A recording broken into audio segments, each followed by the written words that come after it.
Hi, grade 9. Today, I will talk about the extraction of metals. So it's important to know the reactivity series of metals for the first reason, which is for the extraction of metals. I have here the metals can be divided into three subunits. The first one, the unreactive metals, the two reactive metals, and the moderate reactive metals. The unreactive metals like copper, silver, and gold, they are found native in nature. Native means pure in nature. Most metals, they are too reactive, so they have the ability to combine with other elements as a compounds called ores. So ores, they are naturally occurring mineral from which a metal can be extracted. The moderate reactive metals, such as iron, zinc, and lead, can be occur as oxide or sulfide ores. In figure 8.5, page 217, you have some metals and their ores either as sulfide or oxide. So these metals and their ores, these ores can be either sulfide means with sulfur, or oxide with oxygen. The sulfide can be easily converted to oxide, and for extraction to occur, I have to convert sulfide to oxide. It's by a simple process by heating or roasting with air. The term roasting, it's very important. You have to know it, please, by heating or roasting with air. Roasting with air, roasting means to convert sulfide into oxide. So it's by heating or roasting with air, not just reaction with air. So if I have zinc sulfide, it's not only for zinc. I can have here zinc or lead or copper. So any sulfide, or in order to occur and to convert it to oxide, or I will roast it with air and oxygen.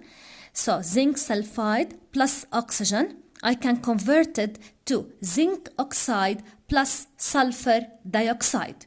Here it's the word equation, and here it's the chemical equation, which is ZnS. This is zinc sulfide plus O2 to convert it to zinc oxide plus sulfur dioxide. In the exam, you have to know the word and the chemical equation, not only for zinc. Here you can have any metal with a moderate reactive metal.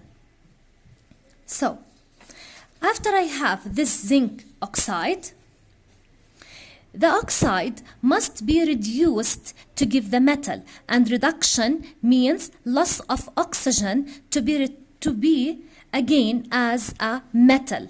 So I want this oxygen to be removed. How this oxygen can be removed? By the reaction with carbon. So here, after we convert sulfide to oxide by roasting with oxygen, the oxide must be reduced to be loss of oxygen to give the metal.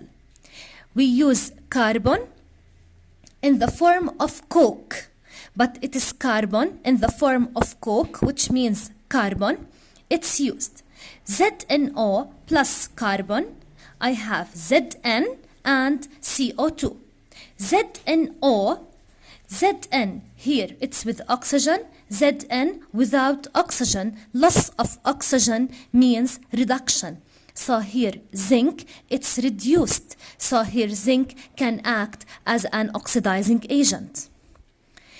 Carbon here with no oxygen, but it gains oxygen to be CO2, which is a carbon dioxide. So here carbon, it's oxidized and can act as a reducing agent. So it is a redox reaction. So again, at high temperature, carbon has the ability to react with oxygen. So it's a good reducing agent and remove the oxygen from these ores to return back to its pure metal. Not only for zinc, it's for lead, or copper, any metal, I can convert the oxide to its pure metal by the reaction with coke or carbon, in order to return back as a pure metal plus carbon dioxide. So, moderate reactive metals can be extracted by the reduction with carbon to return back to their pure state. But here the moderate reactive metals, so they are metals with reactivity less than carbon.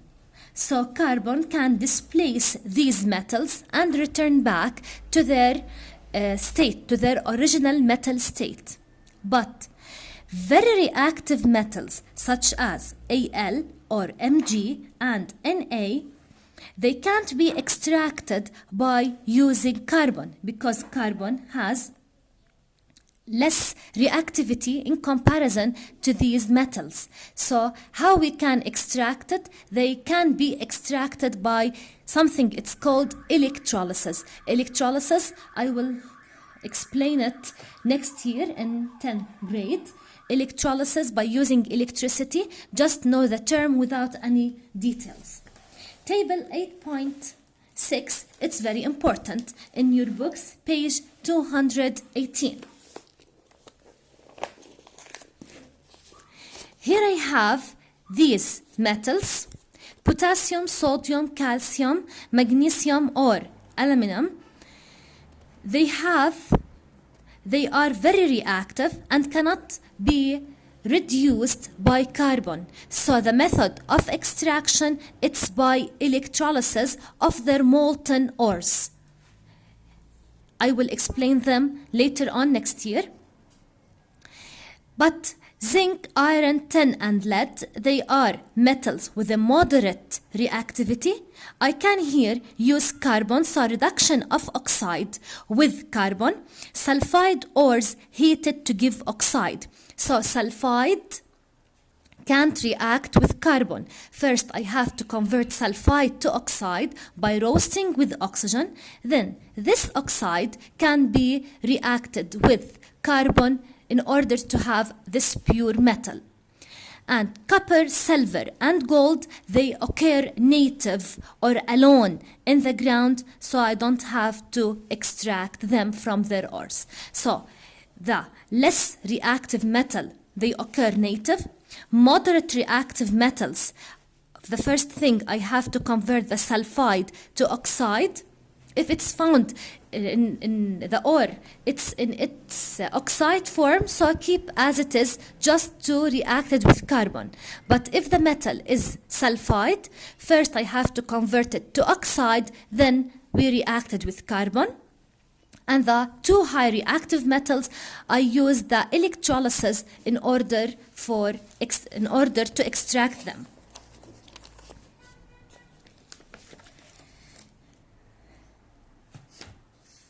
And also it's important to know the reactivity of metals for metal displacement. And we know that a more reactive metal displaces a less reactive metal from the solutions of salts of the less reactive metal. Here I have zinc and copper sulfate solution. Zinc, it's more reactive than copper, so it can displace it. So here I have zinc sulfate plus copper. Zinc, it's gray in its color. Copper sulfate, it's blue. Zinc sulfate, it's colorless, and copper, it's a red or pink brown color. What is the observation? Observation, what you can see, smell or hear. The first thing, zinc metals become coated with a red-brown layer of copper. The blue color of the solution will fade. It will become colorless because for the formation of zinc sulfate. The reverse reaction, if I have copper plus zinc sulfate, I have here no reaction because copper can displace zinc. Another example for displacement, silver nitrate plus copper. Here, copper will displace the silver from its salt. Yes, Copper can displace silver, so I have copper nitrate plus silver. Here, silver nitrate, it's colorless. Copper nitrate, it's blue. The observation, copper will be coated with silver, which is gray in its color, and the solution becomes blue because for the formation of copper nitrate.